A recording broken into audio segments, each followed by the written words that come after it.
ایک مسئلہ ہے زکوٰۃ ہی کے متعلق. جب آدمی صاحب نصاب ہو، یعنی اس کے پاس 52.5 تولہ چاندی ہو، یا اس کی قیمت ہو، یا اتنا سونا ہو، یا اتنا تجارت کا سامان ہو، اور سال گزرے تو اس پہ زکوٰۃ فرض ہے. تو زکوٰۃ کی فرضیت کے لیے شادی ہونا شرط نہیں ہے، اور اس کے لیے یہ بھی شرط نہیں ہے کہ اس کا اپنا کاروبار ہو.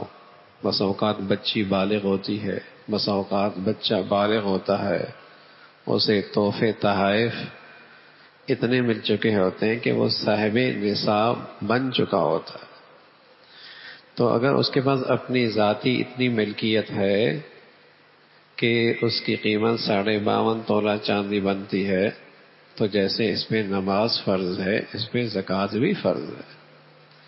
ایسی بچی ہے جس کے پاس اتنا سونا موجود ہے، آج 1 تولہ بھی اگر اس کے پاس سونا ہے، شادی نہیں ہوئی ابھی تک، لیکن بچی بالغ ہے اور اس کے پاس اتنا سونا موجود ہے، اس پہ زکوٰۃ فرض ہے. ایسا نہیں کہ گھر کے ایک فرد پر ہی زکوٰۃ فرض ہوتی ہے. ابا ہے تو بس اس پہ زکوٰۃ فرض ہے، اماں ہے تو صرف اس پہ زکوٰۃ فرض ہے. جیسے نماز ہر بالغ پہ فرض ہے، اسی طرح بچی اور بالغ اگر بالغ ہو گئے اور صاحب نصاب ہو گئے تو ان پر بھی زکوٰۃ فرض ہے.